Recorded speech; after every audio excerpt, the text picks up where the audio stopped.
All right, I'll say good morning, good Chodesh. Let us begin by thanking all of our sponsors for this morning's shir. To thank our Talmud Torah sponsors, we'll still get in the Tishrei and the Cheshvan ones. Our Tishrei Talmud Torah sponsors, Sherry and Sarah Wolaski, for dedicating all the Shimon Drushos this month in the Schusar of Shlima for their grandsons, Zechariah Dov, Ben Perel Shira. Shani and Avram Kelman, in memory of their beloved parents, and the Schus of all those who need a Refuah Shlima. Dr. Linda Weinberg, in loving memory of her husband of 53 years, Dr. Paul Weinberg, Paris Moshe Ben David. Leah Sol as a Schus for Refuah Shlima for her daughter, Ilana Bas Esther. Our Week of Learning sponsors, Joel Hasner, in thanks and gratitude to the holy soldiers of the IDF, and they should be Zochem Meretz Hashem to be successful in all of their endeavors. Our Day of Learning sponsors, Ray Biel Amirian, in memory of Dr. Naid Neely Esther Bas Malik, on the occasion of her yard site today. Our Daf Yomi sponsors have listened to the sponsorship. David Amalki Kramer, in memory of Michael Misha Kaniev, who was the sole survivor from his family at the Babi Yar massacre. He always lived his life as a proud Jew and loved living within the Baltimore Jewish community during his last decade of life. Incredible. Neshama Shav and Aliyah Meretz Hashem and his family in Nechama. We also thank Jeremy Lassen and Zevi Daniel for dedicating the shir today in honor of Yoni Frager's 40th birthday. Mazel tov, mazel tov. Chavra, there's a gift table set up in back.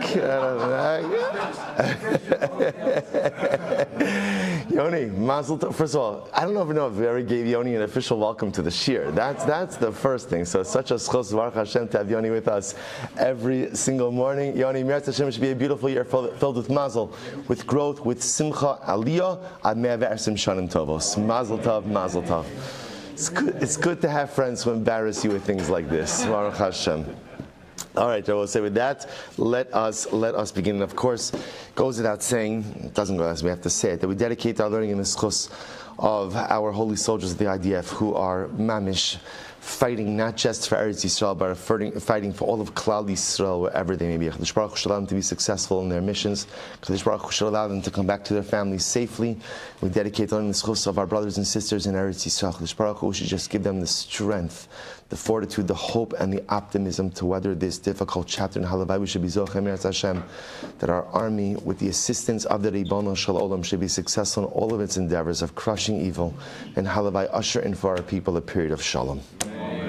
But say with that, let us begin. Today's daf is Samech Gimel 63. We have a lot to do today, Baruch Hashem. So we are picking up on the bottom of Samech Beis Amud Beis. Amar Abaye. Both say 4 lines up from the bottom. Amar Abaye.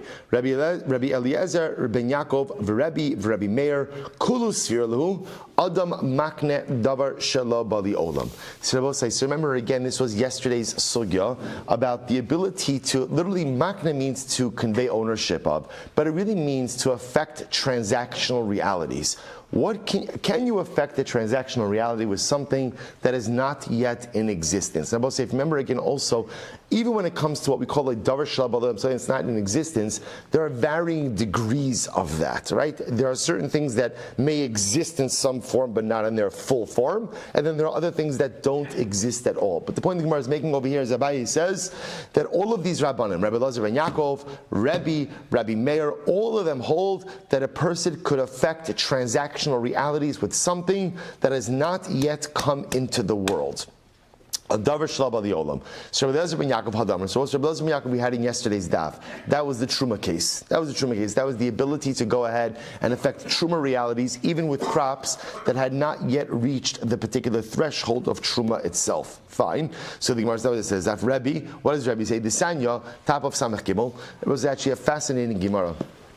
Lo saskir eved el adonov. Now I will say, now the truth is, the pashup shot of this pasuk, if you look at Rashi, lo saskir ashar lebezdin shelo yaskiruhu lebalov lishtabid bo. So I will say, so this is the interesting halacha that ultimately, again, if an eved runs away, so the bezdin is not supposed to return him to his master. Now it's a bit more complicated than that, but that's the basic pasuk. So Rebbe says, no, what's the case?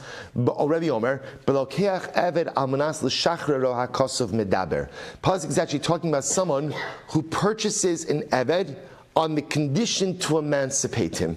So I purchased the Eved with the condition to emancipate him. So then essentially what the Torah is saying is, don't renege on the condition. You have to emancipate him. So Mar says, Heichidami, what exactly is that case? Look at Rashi for just a moment. Actually, no, let's go back there. So Heichidami, what's the case? Amar Nachman Bar Yitzchak, Kigon, the Kasavle. Suppose here's the example. The master is purchasing the Eved, and he says, he writes,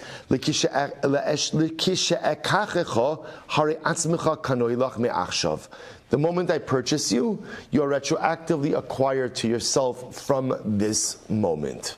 So I'll say, so that's the case over here. So why are we bringing this down over here? Plus, if you think about it, this is affecting transactional reality with the davar shalab ali olam. So what's happening over here? The master is making an agreement with the eved that when he purchases him, he will ultimately again be emancipated retroactively. Now I will say, when they're making that transaction, does the master own the eved?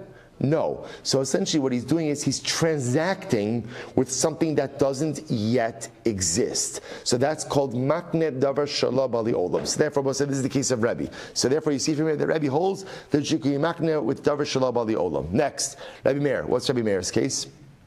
And Simon will say a very interesting case. Ha'omer le'isha, we have this. Hariat nikudeshasli, la'achar she'es gayer, la'achar she'tis gairi. Right, a man says to him, and Reuven says to Rachel, right, let's say again, Reuven's not Jewish. I will call him Reuben. Right. So Reuben is not yet Reuven. So what happens? He says to Rachel, I'm in the process of my conversion. When I go ahead and I convert, ultimately again, you're Mikudeshes to me, or vice versa, right? Rachel is still Rachel, right? So he says, when you become a Giores, ultimately again, I'll be Mekadesh you, or one of them is an Evet Kenani. One of them is Eved Kinani. So he says, when I become emancipated, I want to marry you. When you become emancipated, I want you to marry me. Right? The Gemara says, La'achar shemos ba'alech, La'achar shetamos achoseich. So we'll say, so again, interesting cases over here, right? So Reuven says to Rachel, at this point Rachel's married to someone else. So right, Reuven says to Rachel, when your husband dies, I want you to become Mikudeshes to me. Or Reuven's married to Rachel's sister, and he says, when your sister dies, I want you to become Mikudeshes to me. Or La'achar sheyachlotz lech yevimech. Or Rachel is a Yevama. Right, Rachel's waiting for Yivama. She's waiting for Yibum. So Reuven says, after your brother-in-law does chalitza with you, I want you to become Mikudeshes to me. Eina Mikudeshes. So what says the Mishnah Paskin? None of these cases work. However, Rebbe Omer Mikudeshes. Rebbe says it works. Now, we'll say, why does Rebbe say it works? Why? Because Rebbe holds that you could be makne a davar shalo bali olam, that you could affect transactional reality with something that does not yet exist. So we'll say, so just to plug this in, let's take, without taking the case of your husband dying or your sister dying, which are a bit more interesting, just a simple case, right? Reuven's not Jewish. Reuben is not Jewish. So Reuben says to Rachel, after I convert, I want to be Mekadesh, right? So Rabbi says, just understand what's happening over here. He wants to create Kiddushin, a mechanism of Kiddushin, which will be Chal at a later time. But the problem is, right now, he's incapable of affecting that Kiddushin. So he wants to say, I want to be Mekadesh. I want to create a halachic mechanism now, so that when I convert, we are married. So Rabbi says, it works. Rabbi, now obviously when he says it works, when does it work? When the conversion happens, right? But the point I will say is that when Reuven converts, he does not need to do another act of Kiddushin. That's the whole chap. In other words, the Kiddushin, ultimately, the mechanism that he put into place while he was still a non-Jew, essentially it's a delayed chalos. That's really what it is. Just to be clear, obviously the Kiddushin that Reuben gives Rachel is not going to work because he's not Jewish. But the idea is it's a delayed, it's almost like it's a delayed reaction, right? So he could give her the of Kiddushin now, and ultimately, again, it will take effect later on. That's what it means. I will say, obviously, we don't paskin this way by the cases of Kiddushin, right? We paskin that, again, Kiddushin has to have the reality or the ability to be chal now. So someone who's not Jewish, even if he's in the process of conversion, could not put into place a Kiddushin that would take effect at a later date. No different than any of these other cases, right? A woman's married to another man. When your husband dies, right, become a Kudeshes to me, right? Reuven's married to Rachel's sister. When your sister dies, can't do that. You can't do that. But Rebbe's saying you can. Rebbe's saying you can. What does that show you? That Rebbe holds that she could be makne a davar shelo ba li'olam. Good. The Gemara says Rabbi Yochanan Sandler says. Actually, there's more people in this mix over here. So Rabbi says mikudesh. Rabbi Yochanan Sandler Omer in mikudeshes. Rabbi Yochanan Sandler says it doesn't work. Rabbi Huda Nasi Omer mikudeshes. Umatam amru eino mikudeshes. Shabbos says Rabbi Huda Nasi says mikudeshes. Shabbos listen to this, and Rabbi Huda Nasi says, but yet in practice, we don't allow a Kiddushin like this. Shabbos says, so I just want to point out what's happening over here. You have machlokes, right? Reuben says to Rachel, Hariat mikudeshes li l'chishes gayer. When I convert, I want you to become mikudeshes to me. Shabbos says, so essentially you have machlokes over here. Rebbe says it works because Adam makne davar shelo bali olam.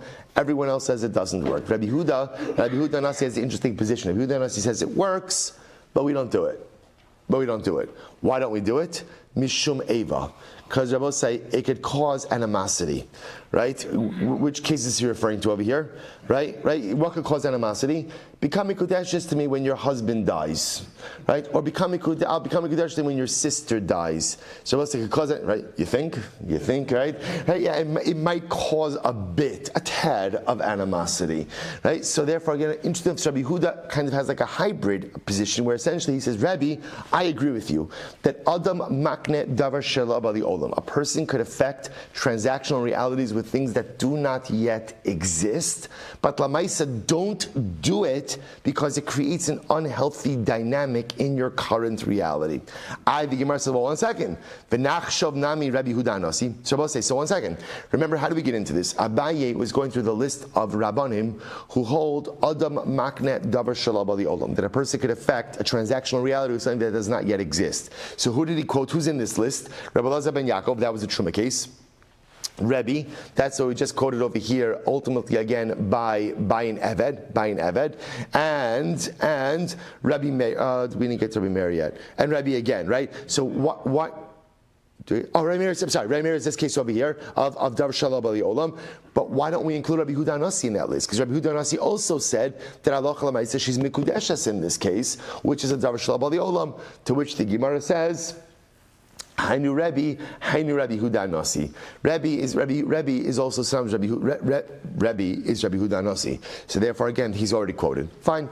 V'nachshadam Rabbi Akiva. We should also include Rabbi Akiva. What's the case of Rabbi Akiva? Desanya konam shani osel bicha. So it's an interesting case. So we know that halacha l'maisa, since a husband is obligated to go ahead and support his wife, so he is entitled to her maisei adayim. He's entitled to her earnings.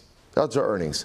So let's say a woman makes a neder, right? The konam neder, and she says, konam sha'ani osel picha, right? Konam means that which I create with my hands is prohibited to you. So essentially what she does is she prohibits her husband from deriving any benefit from her earnings. Look at Rashi.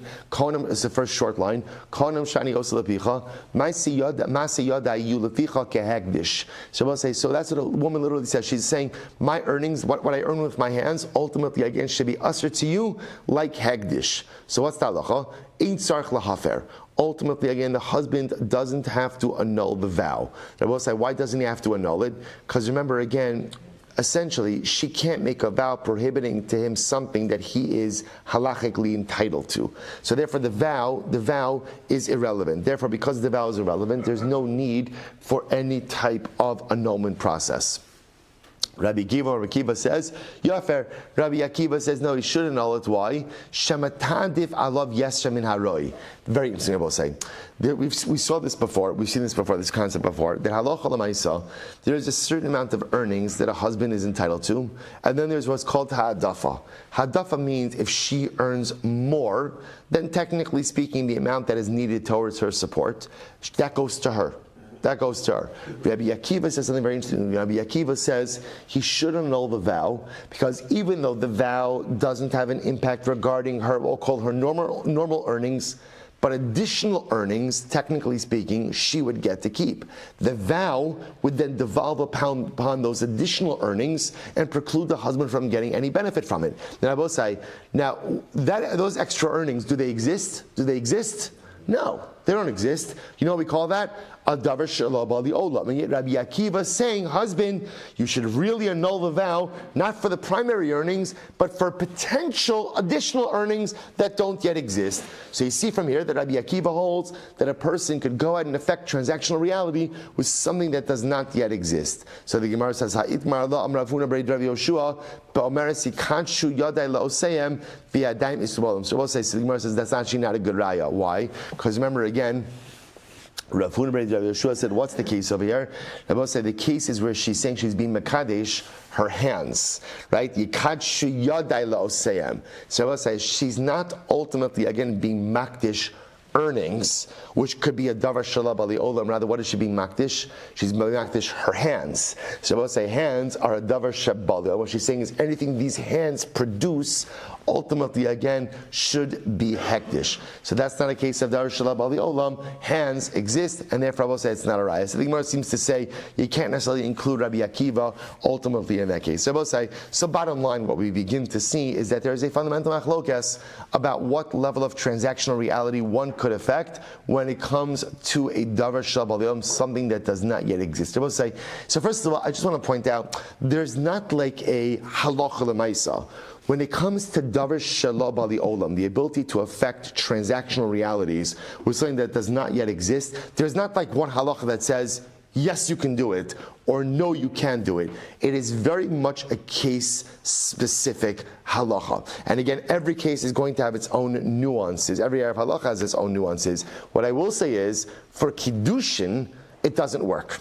Right? For Kiddushin, you cannot affect Kiddushin with a davar shalab ali olam. Therefore, again, Reuben says to Rachel, when I become Jewish, right, you will become Mikudeshes. It doesn't work. Reuben says to Rachel, when your husband dies, it shouldn't be too soon, but it shouldn't be too long, right? It should, right? Then ultimately, I'm going to become Mikudeshes. It doesn't work. So for Kiddushin, you can't affect Kiddushin with a davar shalab ali olam. I'd also say like on a hashkafic level, I was thinking about this a little bit last night.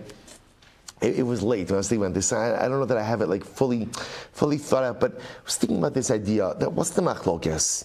So I said the machlokes is almost like how much impact does a person have on the things that don't yet exist versus things that do exist. In other words, they're both saying people spend a lot of their lives wondering about the what ifs.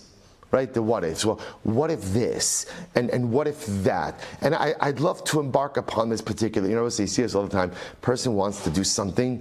So it's so funny. A person has an idea, an area of growth they want to do. I want to take this on, I want to take that on.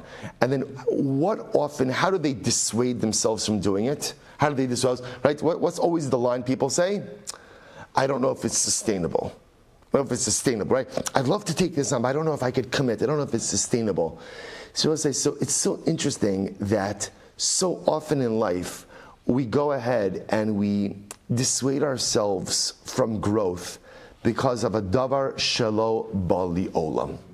Right? There's like some future thing that may or may not occur. So suddenly again, I can't take any action because of what will be. What will be? I would say so many times in life. Again, instead of just saying, you know what, I'm jumping in, I'm going to do it. Is it sustainable? I would say, you know what the most important thing to always realize is?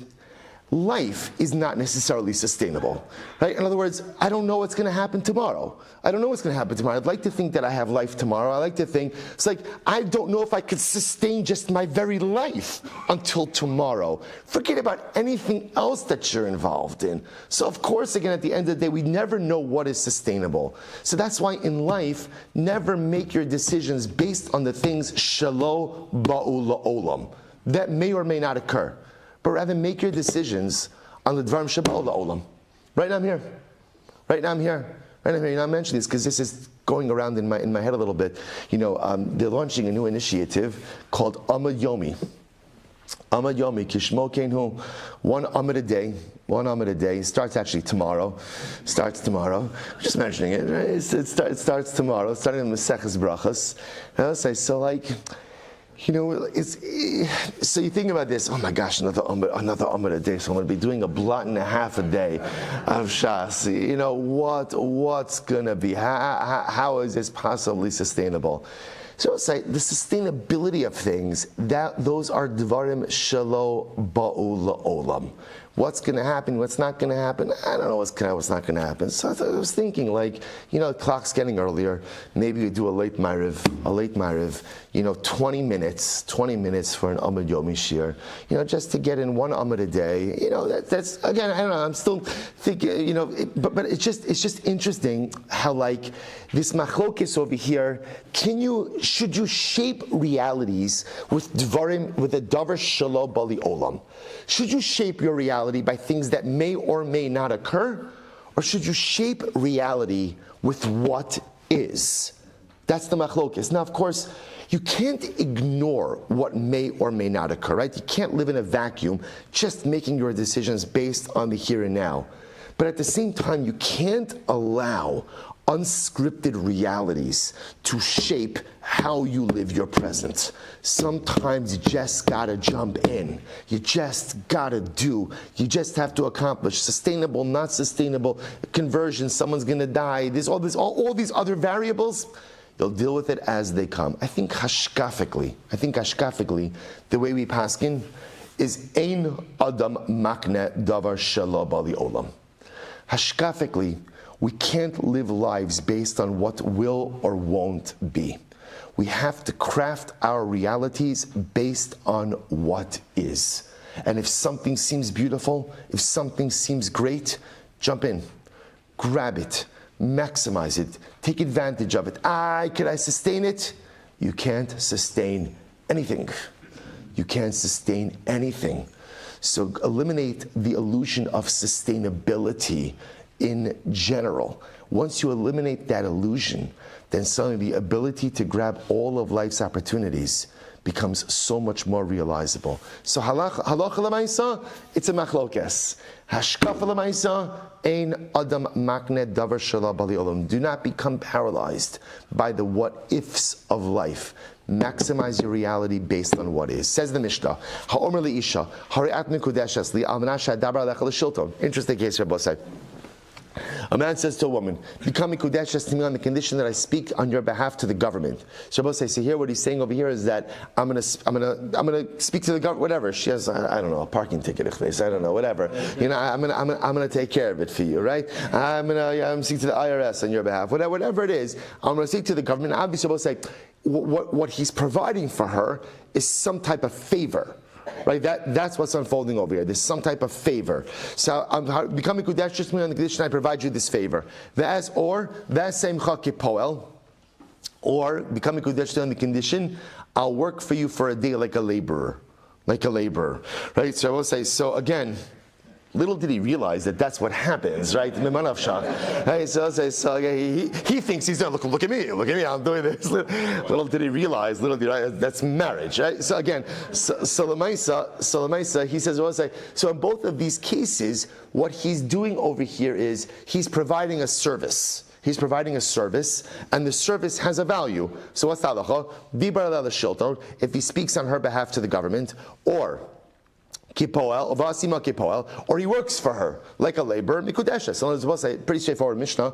If he fulfills the Tanai, then she's mikudeshes. Ve'imlav, and if he doesn't fulfill the Tanai, in mikudeshes, she's not mikudeshes. Fine, that's it. And I will say, here's the wrinkle. This is fascinating. I'm Reish Lakish. I will say, this is where it gets fascinating. Reish Lakish says, "V'hu shenasan lo shave pruta." Wow. Reish Lakish says, I will say, what's the case of the Mishnah? The case of the Mishnah is where he gave her a pruta. So what he's saying to her is he's giving her an item of value, right? And he says, al minas, but he's adding on a condition. So in other words, he's giving her a pruta and adding on a condition. So the Gemara says, really? That's not really how the Mishnah reads, right? The Mishnah would seem to read that what he's being mekadesh, or what we'll say is with what? Is the value of the service being offered. But Tanya, we learn, we'll say, here's the problem, the Gemara says. Essentially, said the problem is. Let's read the brayso. B'schar shehirkafticha ala chamar, shoshivticha bekaron, o b'svina mekudesh. So listen to this. Let's say Ruvain provided Rachel with transportation, right? He provided her with donkey transportation, carriage transportation, boat transportation. After the transportation has been provided, he says to her, "Become mikudeshes to me with the value of the service I gave you." So what's the halacha? Ela Mikudeshes. Rabbi said, now why not? Why not? Because the service has already been offered. She owes him money. Essentially, if he goes ahead and is Mekadesh her with that service, then he's effectively being Mekadesh her with what? Halva alone. And we've already seen you can't go ahead and be Mekadesh with halva. However, we'll say first white line, Bischar she'ar kivcha ala chamar, sho shivcha b'karon, o b'svina mikudeshes. Now watch this. If, however, he has not yet provided the service, he says, I will provide you transportation on the donkey, on the carriage, right, on the boat. So we'll say, then that works. And he says, become mikudeshes with the value of the service to be offered, that works. That works. So we'll say, what do you see from here? You see from here that you can be Mekadesh a woman with the future value of a service to be offered. If that's the case, then when the Mishnah says, become Mekudeshes to me, on the Kiddushin I speak to the government on your behalf, or I work for you as a laborer, so that value should be enough to affect Kiddushin. So why does Reish Lakish have to set it up as a case where he also gave her a pruta? To which the Gemara says, maybe you say, no, maybe in the previous cases he also gave her a pruta. That's not true. It's not true. Look at the Brisa. The Brisa says, what's affecting Kiddushin? I'll say, how is he affecting Kiddushin? With the schar, with the value of the service itself. Furthermore, we learned, listen to this, Shave imi b'tzav, right? Rachel says to Ruvain, be my companion. In other words, literally sit with me, spend time with me, and the value that I would have had to pay someone, right, to escort me to wherever, right, I agree to become Mikudeshes to you with that value. Schok lefanai, make me laugh. Make me laugh, right? And the value that I would have paid someone to make me laugh, I'll become Mekadesh to you. Rekod lefanai, dance in front of me, right? Entertain me, right? And asa kedimus, or build something for me. So the Gemara says, shamin, we evaluate it. Im yesh bo shavar pruta mikudeshes. If the value of the service provided is worth a pruta, then ultimately again she's mikudeshes. Zimlav ain't mikudeshes. So I will say once again, what do you see from here? You see from here that you can affect kiddushin through the value. And I will say now the one chap is you can only affect kiddushin for the value of a service to be provided, right? Not already provided, because any service already provided, the amount of money owed for that has the status of a loan, a halva, and as we've seen already, can't be mekadesh an isha with a halva, with a loan. But again, for a service to be provided, as long as that service is at least worth a pruta, halacha l'maaseh, it works. To which the Gemara says, I maybe will say like Reish Lakish, maybe all of these cases he's still giving her a pruta. No. It's not true. The Brisa explicitly says that we evaluate the service. We evaluate the service. To which the Gemara says, you're right, tiyufta de Reish Lakish. So we've effectively refuted Reish Lakish, and therefore in these cases, Rabbi say, there is no pruta that's being given. How is Kiddushin being affected? How is Kiddushin being affected? With the value of the service. So as long as the service to be provided has at least the value of a pruta, then halacha l'maaseh Kiddushin is effective. Amar Rava, so Gemara says as follows. Amar Rava, did I skip? Oh, I'm sorry. Good. So the two finish. Amar Reish Lakish. Hai Tana Bara Savar Einol Eschirus El Lebasof. Betana Didon Savar Yesh Leschirus Mitchil Lebasof. So what's Reish Lakish reconciles like this? Reish Lakish is machlok between the Tana of the Brisa, the Tana of the Mishnah. But remember, we had this machlokes. We had this machlokes the first days of Sukkot, the first day of Sukkot, on Shabbos of Sukkot, which was, I will say, this was the machlokes. In general, when somebody works for you, right? How do we view the wages of a laborer? So there's a machlokes that says like this: Einol Eschirus El Lebasof means that halacha l'maaseh, the wages of a laborer are only earned at the end of the service. They don't accrue over the duration of the service. They only are earned at the end of the service. Versus Yeshna L'Eschirus Mitchil Lebasof means a laborer owns his wages at different stages of the service provided. So we'll say this actually, by the way, it's a major nafkamina in halacha, which was, I remember when we first moved to Baltimore, our first house, we lived on Wallace, we had someone doing siding for us. Siding, and in the middle of the job, guy stopped. He just stopped. He didn't show up one day. Okay, he didn't show up 2 days. Right? Then he said, "Stop." Was like, "What's going on?" I was like, "No, I'm not doing it anymore." I'm like, "Okay, Okay, not doing anymore. He's like, but you owe me for the job. I agree, I'm not finishing the job, but I did whatever it was, like 50% of the job. You're paying for the job. So interestingly, this is a machlokes in halacha. Do you have to pay someone for 50% of a job? What's the machlokes? Yeshna l'schiras mitchila v'adsof, ve'ena l'schiras mitchila v'adsof. So ultimately, again, so that's the shaila. Does a laborer? Do we say that when someone performs a job, really he only gets paid at the end of the job when the job is complete? There's no accrual of wages along the way. Or maybe no, there is an accrual of wages along the way. And I will say, for our purposes, what's the nafkamina? The nafkamina I will say is that if there's an accrual of wages, that essentially means I owe the worker wages at different points in time, and ultimately, again, there's a chov, there's a loan that's there. So the problem is, if you hold yeshna l'schiras mitchila v'adsof, then you can't be mekadesh a woman. Can't be mekadesh a woman with a service. Why? Because as the service is being performed, the wages are being accrued, and ultimately, again, now it has the form of a loan. So that ultimately, again, when you're mekadesh with the service, it's loan forgiveness. If, on the other hand, you only hold eina l'schiras ela lebasof, there's no accrual of wages, then l'maisa, again, there's no loan forgiveness, and therefore you can be mekadesh a woman ultimately again with a service provided. So Reish Lakish posits, actually very interesting machlokas. So Reish Lakish posits that the author of the Brisa holds eina l'schiras ela lebasof. There's no wage accrual, and therefore, again, you can be mekadesh a woman with a service offered. The Tana of our Mishnah holds, yeshna l'schiras mitchila v'adsof, there is wage accrual, so therefore you can't be mekadesh a woman with a service. That's why Reish Lakish says the case of the Mishnah has to be where what? You gave her a pruta, and you added on the service as a tinai. To which the Gemara says, okay, the Gemara says, good.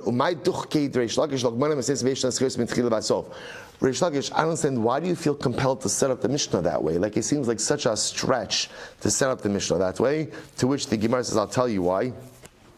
Why do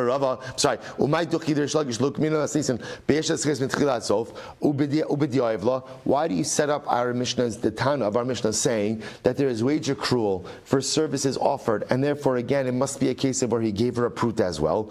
Because Reish Lakish had difficulty with the way the Mishnah read. How does it read? My irya the Tani al Minas. Nisni bischar el shmamina kol al minas hecha diyav lahu. So I'll say this is actually an interesting idea. Reish Lakish says, if the Mishnah was just talking about, let me say it differently. The Mishnah says, "Ha'omer le'isha hari'at nikudeshasli al minas sha'adaber alecha l'shilton." Right? Ve'asei machkipoel. The Lashon of the Mishnah is become mikudeshasli on the condition that I speak to the government on your behalf, or on the condition that I work for you as a laborer. Why does it say on condition? Why doesn't it should say what? Bischar, for the value. Reish Lakish says the fact that it says al minas must be, that's what? He gave her a pruta, and he said the pruta that I gave you should be effective on the condition that I provide this service, which indicates that the Tana of our Mishnah holds that yeshna l'schiros mitchila v'adsof, there's wage accrual, and because there's wage accrual, you cannot be mekadesh a woman with a service. So therefore, again, it must be that he gave her a pruta, and he said that's the mechanism for Kiddushin, but that's only effective on the condition that I provide that service. Very interesting. So I will say that machlokes we hold, by the way, yeshna l'schiras mitchila v'adsof. That's really how we hold. We hold that there is wage accrual, and therefore I will say halacha l'maisa, when people do quit mid-service, there is grounds to say that they are entitled for compensation for the work that is done. Now that compensation has to be viewed in the greater context of getting the rest of the job done. But again, but just in the kind of like in the abstract, we paskin that there is wage accrual for services rendered. Good. So let's go back to Mishnah. So we'll say another interesting case. on the condition that Reuben goes over to Rachel and he says, "Harat mikudeshes li," on the condition that my father is happy with this.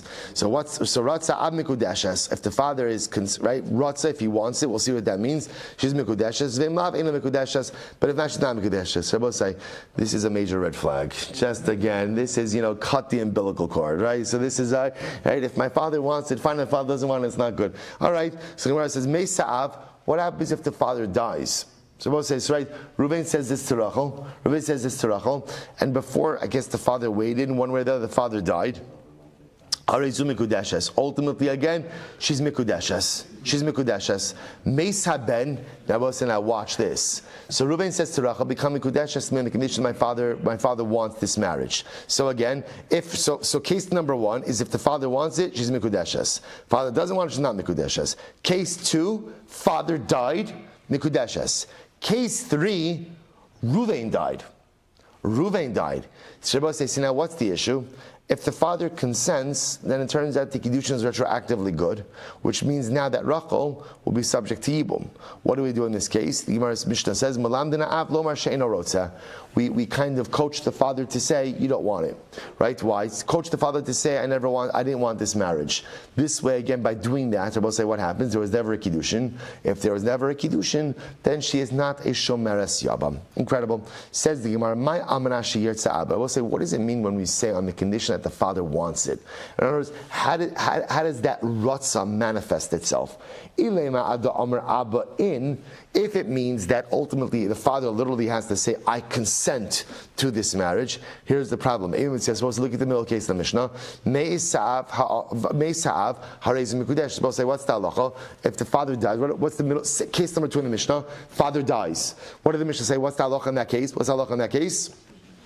Mikudeshes. But 1 second. Vaha lo amar in. How could she be mikudeshes? The father never said, yes, I want it. Ella, we'll say Amud Beis, Ella almanas sheyishtok abba. Oh. We'll say what's almanas means. What does it mean? What does it mean? Ratzah. Ratzah means as long as my father doesn't object. Right? Hariat mikudeshes li almanas sheyirtza abba means as long as my father doesn't object to this marriage. Here's the problem. Ema Sefer, we'll say, look at the last case of the Mishnah, Meis Habein, that's the case where Reuben dies. Melamdin es ha'av lomar she'eno rotza. We teach the father to say, I don't want this marriage. Sa'amai, why does he have to say anything? V'hashasik, right? Ultimately, again, as long as he's silent. Ela amar lo almanas shelo yimcha abba. Rather, we'll say, what's the case over here? He says to her, we're married on the condition that my father doesn't object. Suppose here's the problem. Reisha bechad taima, umitziasa v'seifa bechad taima. So as it turns out that at the end of the day, the first case of the Mishnah is working on one premise, and cases 2 and 3 of the Mishnah are working on a separate premise. Rabbi Yanai in Amrei Shlakish, Shmaminal de Rabbi Yanai. What do you see from Rabbi Yanai? Dechakinon umokminan masnisin betrei taima, v'aliba dechad tano v'lo mokminan betrei tanai ubechad taima. So we'll say what you see from here is as follows. We would rather maintain consistent authorship of a Mishnah, right? Then go right, and even if we have to switch the criteria for the different cases, then go ahead and switch authorship of the Mishnah, have multiple authors of the Mishnah, and maintain the same line of reasoning. So, I'll say it's actually a fascinating principle. We would rather have to alternate reasoning between different cases in the Mishnah, but keep authorship the same, than have multiple authors and maintain same reasoning. So the Gemara says, Rabbi Yosef bar Ami, the Olam Chad Taimahu. That's not true. In reality, there's one logic here. We'll say, what's the one reason? Umay almanash yirtza abba, almanash shelo yimcha abba mikan ba'ad shloshim yom. So we'll say, this is very interesting. So we'll say, so comes along Rabbi Yosef bar Amin, he says as follows. He says essentially the logic is like this. Reuven says to Rachel, become mikudeshes to me on the condition that my father does not object within 30 days. I saw you pop on over here. Doesn't object within 30 days. So I will say, so now watch this. This works for all of the cases, right? So in case number one, ultimately again, everybody's alive, Baruch Hashem. So what's the halacha? If father doesn't object within 30 days, then what? Kiddushin. Case number two, father died. Rabbi said because he died, there's one thing he's not going to be doing, which is objecting, right? So therefore, again, so marriage works as well. And in case number three, that's where the Mishnah says we teach the father to dafka object in order that what? In order within 30 days, in order that there shouldn't be a marriage. So ultimately, said that's halacha l'maisa. How? Who is this? This is how Rabbi Yosef ultimately again is setting it up, and this way the case is actually symmetrical through and through. Beautiful. Good. But say it's interesting that the okay, fine. So we'll leave it like that. More to say on that case, but let's go right there. So it says the Mishnah, Kidashti es biti, interesting case here, right? Man says, we'll call him father. Father says, I was mekadesh my daughter, ve'ini yodeh l'ni kidashtiha, and I don't remember who I was mekadesh her to. Right? This is why do not marry off your children at the Kiddush. Right? This is right. As I said, right? It was right. It was a lot of chavershaft. It was beautiful. Everybody was so happy. Right? I married off my daughter. I do not remember who I married her off to. Now watch this. So Prince Charming comes along and says, right, I'm the guy. Right? It was me. Right? So we'll say, Naaman, he's believed. Interesting. Okay, well, we're obviously going to qualify this a lot. Naaman. Ze omer ani kidashtiya, v'ze omer ani kidashtiya. So what happens? Two guys come along, Reuven and Shimon both come along, and they say, I was the one who was Mekadesh. Reuven says, I was Mekadesher. Shimon says, I was Mekadesher. What's the halacha? Shneim nosten get. We'll say, so in this case, both of them give her a get. Or if they want, one could give a get, and one could marry her. Okay, so let's analyze. Amar Rav says, Ne'eman litein get, ve'ein ne'eman lichnos. So it comes along Rav, and Rav says as follows. Now both say, now listen to this. Look at Rashi. Amar Rav, Chodisnan ba'echad va'amar nikidashtiya, ne'eman litein get kamer, de ne'eman v'samchinon alei, shukitsha v'gita gito. So we'll say, listen to this. So now we're going back to the first case, right? The first case is, right, so father married off his daughter, Nara marries off his Nara daughter, and he doesn't remember to who. Reuven comes along and says, it was me. So the Mishnah said, Ne'eman. Reuven is believed. Rav comes along and says, believed for what? Believed to give her a get, but not believed to live with her in marriage. Okay, so the Gemara says, why? What's the logic over here? Ne'eman litin get 8 andam chote v'lo lo. I will say he's believed to give a get because why would he lie? Right? In other words, what's the benefit? What's the benefit ultimately again to lying in this situation? If you look at Rashi, Rashi says over here, in other words, we'll say, by giving her a get, what he would be doing is he'd be permitting a married woman into the general marriage pool. So I will say, why would someone do that if they weren't the true husband? So therefore, halacha l'maisa, he is believed ultimately again to give her a get. However, again, ve'ein ne'eman lichnos, but he is not believed to live with her. Why? Ema yitzra takfo. He'll say, because maybe he says like this, maybe she's a very pretty woman, right? He says, this is my opportunity again to live with her. So there's a vested interest to maybe lie. So if he knows that the only thing, so to speak, that he can do is give her a get, and he still comes along and says, ultimately again, I am the guy who married her, we believe him. We believe him because there's no reason to lie. So I'll say that's Rav. Rav says when the Mishnah says that when Reuven shows up and says I'm the husband, that he is believed to give her a get, but not believed to live with her as her husband. Ravasi Amar Af Ne'eman Lichnos. Ravasi says no. He's even believed ultimately again to live with her, to be her husband. Omod Ravasi. Watch this. Ravasi agrees. Mod Ravasi, ba'omeres niskadashti ve'eni odas l'mi niskadashti. But listen, now watch this. What happens if halacha l'maisa? So she comes along and she says, I accepted Kiddushin from someone, but I don't know from whom I accepted Kiddushin. She doesn't know. She doesn't remember. Now watch this. Uba achar v'amar kidashtiha. And a guy comes along, Reuben shows up and says, I was the one who was Mekadesher. So we'll say, what's the halacha? She'ein ne'eman lichnos. He is not believed, Reuben is not believed to live with her. So we'll say, so ultimately, I just want to point out, so just two machloksim over here. So again, case number one is, father is Mekadesh's daughter. doesn't remember to whom he was Mekadesher. Reuven shows up and says, it was me. Mishnah says, he's Ne'eman. Ne'eman for what? Rav says, Ne'eman to give her a get, but not Ne'eman to live with her. Rav Asi says, Ne'eman to even live with her. But even Rav Asi agrees that that's a case of where the father was Mekadesher. But if the woman accepted Kiddushin on her own, and then she says, you know what, I don't remember whom I received Kiddushin from, and then Reuven shows up and says, it was me, Reuven's not believed to live with her. Now both say, why the distinction between the two cases? The distinction is very simple. So both say, because again, in the case of the father, we assume that halacha l'maisa, the suitor, right, the husband, is not going to lie to the face of the father. It could be, we're going to see that in the case of where the woman herself entered into the Kiddushin, and a guy shows up, you know, she's embarrassed that she doesn't remember who she accepted Kiddushin from. So this guy is showing up, even if he's not the real guy, she may just play along with this. That's the distinction over here. So because of that, we are concerned that halacha l'maisa, ultimately again, she may just play along, even though this is not the true husband. Incredible. So I will say, let's analyze this a bit more. Tanan, Ratsu, echad no senget, ve'echad kones. We'll say, look at the Mishnah. We'll say, in the Mishnah where two guys show up, Reuven and Shimon, they both claim that I'm the husband. So we'll say, what's the halacha? The Mishnah said that if one of them wants to give her a get and one of them wants to marry her, it's okay. Tiyuf to the Rav. So we'll say, this refutes the position of Rav, because Rav said neither of them are permitted to marry her. One of them they could both just give her a get.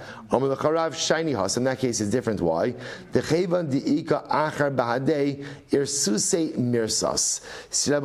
It's different over here. Why? Because halacha l'maisa rabosai, when you have two guys showing up and they both have to come before the father, right? So neither is going to show up. In other words, people are not going to show up if they don't genuinely believe that they're the husband. Since halacha l'maisa again, the father is saying, I was mekadesh my daughter. I just don't remember who it was. So when someone shows up, they run the risk of the father saying, what? I know for sure it wasn't you. So the person's not going to show up if they don't think that they are the legitimate husband. So therefore, halacha l'maisa, when two are showing up and one gives her a get and one of them says, no, I'm the husband, ultimately, again, that's greater grounds to allow for one of them to marry her. Tanya Chavasi Dravasi. So we have a brayso that supports Rabasi. If you look at Rashi, Rashi says, "Keva deika achar ba'adei shomar nikidashtia mirsas meikar shemiyakira av shechavero kitsha v'lohu v'haikush ta'amar shkinedu shchicha yari l'kon savanosin get." Fine. So we're talking about the Ravasi. So this is a machlokes. So we have a brayso that supports Ravasi. Kidashti espiti v'nei odel mikidashtia. I was mekadesh my daughter. I don't know to whom I was mekadesher. Uba achar ve'amar kidashtiha. Another guy comes along and says, I was mekadesher as well. I'm sorry. Father says, I was Mekadesh my daughter, I don't know to who. Right? Guy comes along and says, I'm the guy who was Mekadesh your daughter. Af Ne'eman Lichnos. He is even believed to marry her. Kinsa uba'achar ba'amra ani kidashtia. But if another, so now watch this. So now Reuven comes along and says, I was the guy. Fine, we believe Reuven marries Rachel. After they get married, what happens? Shimon shows up. And Shimon says, no, I was the guy. What's the halacha? Lo kol hemena la'osra alav. Ultimately, we'll say, no. Once she's married to Reuven, we no longer listen to Shimon at all regarding any of these situations. On the other hand, ha'isha sha'amar niskadashti. But if a woman says, Rachel herself says, I accepted Kiddushin from someone, ve'eni odas lami niskadashi, but I don't remember whom I received Kiddushin from, uba'achar va'amar ani kidashti. Ultimately, again, and then a guy shows up and says, I was Mekadesher. Ein Ne'eman. She is not believed. Ein Ne'eman. He is not believed to marry her. Why? Mipnei shehi mechape alav. Ultimately, also because once, like we saw before, because we're concerned she's going to play along with it. Why is she going to play along with it? She's also embarrassed. She's embarrassed about this whole thing over here. So the guy shows up, says, I'm the guy. She's going to go along with it, even if what? Even if he's not really the guy. So therefore, we'll say we're going to stop over here for today. We're not finished with this case, obviously, but we end up with this as follows. We have a Mishnah that tells us a number of cases. Case number one, father's Mekadesh's daughter doesn't remember to whom he was Mekadesh her. Someone shows up, says, I'm the guy. What's the halakha? What does the Mishnah say? Ne'eman. What does Ne'eman mean? Machlokes Rav and Ravasi. Rav says Ne'eman to give her a get, not Ne'eman to marry her. Ravasi says Ne'eman even to marry her. Case number 2, what we begin to see, so that's kind of the case that we're living in over here. What we begin to see is, even according to Ravasi, who says that he's Ne'eman to marry her, that's only the case where the father betrothed her. But if a woman betrothed herself, right, and then wasn't sure whom she accepted Kiddushin from, and a guy shows up and says, I'm the guy, and she says, oh yeah, we don't allow them to remain married. He could give her a get, but ultimately he can't. Why? Because we'll say in that case we're concerned that she really doesn't know if this is the guy, but she's embarrassed. This is an overwhelming situation. Therefore she's just going to go along with whoever it is that shows up and says, I'm the guy. Therefore in that case she will not be ne'eman. So we'll say we'll stop here. We'll finish the sugya Meretz Hashem. Am I supposed to just remind you tomorrow? We begin at 5:45 in Meretz Hashem because it's Rosh Chodesh as well. I will say Good Chodesh, tremendous beginning of the week. Good morning. Good morning. Let me just shut this off.